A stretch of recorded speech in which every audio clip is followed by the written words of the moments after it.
As a user, I'm extremely happy, of course, to find plenty of materials available on the web by different channels. But I'm always very happy to quickly find something I'm looking for. So that allows a big gain of productivity when you are doing research. As a publisher myself, my experience is that it's extremely helpful for others too. I have very good feedback about maintaining this website, which is dedicated to electronic resources for the study of medieval philosophy. My colleagues are very grateful, generally to Boston College mainly, for providing all the resources for having such a website, because it requires a lot of, I don't know the technical term, memory on the central server. And I must say Boston College has been extremely helpful in developing this website. They have provided the technical resources, and as you know, also the participation to the scanning of volumes. So my experience is that it has been extremely easy, much more than I thought before starting that, because I am not a computer person at all. I'm just an average user of computers. And, I had no training at all in creating websites and that sort of things. So it's much easier than you would think when you have the adequate support around you, of course. And I think that other people should try to do that also, because the more there will be websites such as mine that is dedicated to a specific discipline, I mean, you know, not philosophy in general, because that could not be manageable, but a very specific slot such as medieval philosophy. So the more there are such websites, the better it will be for all users around the world, and really it's easy. Well, I'm running this website on behalf of an international society for the study of medieval philosophy. And as it is international, and also because I have the experience of institutions in Europe, I know that not all universities around the world are as American universities, that is, with a lot of resources. I've heard about the crisis. I think that the word is not too strong, the crisis there is in many universities in Europe concerning subscriptions to journals. The price of the subscription has been really soaring these last years, and many universities had to give up on a number of subscriptions. Databases, there are excellent commercial databases, but the same way they are, you have to pay, and sometimes to pay a lot for getting them.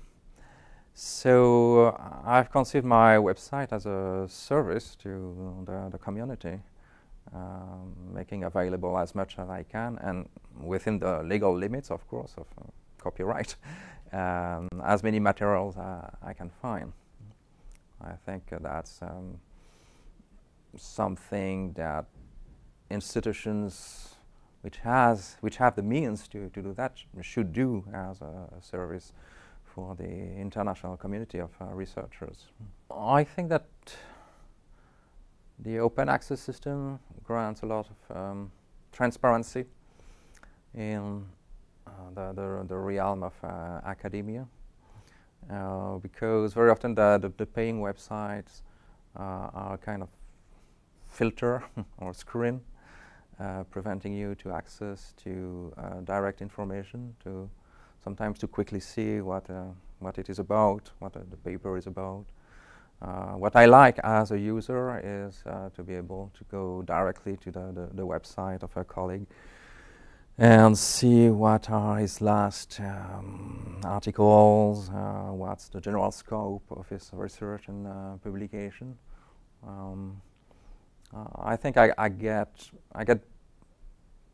more easily a better idea right away of the orientation of the research of so and so, as opposed as having to go through a number of paying websites where the collect of information is somehow funneled by their own interface, own choices, editorial choices, and so on. I think it's an excellent window for BC, a window opening on the whole world. I do think this system contributes a lot to spreading BC's now, BC's fame, possibly, by giving direct access to the production of BC faculty. It's certainly a way to for people around the world to see directly what we are doing here, certainly. If you made a research on Google Scholar or something like that, and you can find directly a page on BC server, then you know right away that the author of the article is working at BC, because regarding journals, it depends how they are presented, what's the layout. So sometimes you don't find the name of the institution attached to the name of the person. You have to go to the last page, for instance, for an index of the authors, and then what's their institution. Through open access, you know right away who is working where. In a general way, all the colleagues I know do support the open access. I've never heard of anyone being opposed to that or supporting restricted access. No, everybody is happy and encouraging that. Maybe it's not well known enough.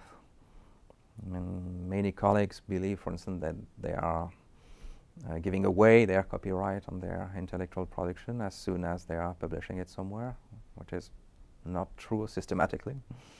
Or you can negotiate retaining some form of copyright. So I think that may be the problem, that the rules are not widely known, actually. Only people who have looked into that more or less closely know. But I guess it's the purpose of this series of broadcasts to inform academics what their rights are and what they can do for the dissemination of knowledge around the world.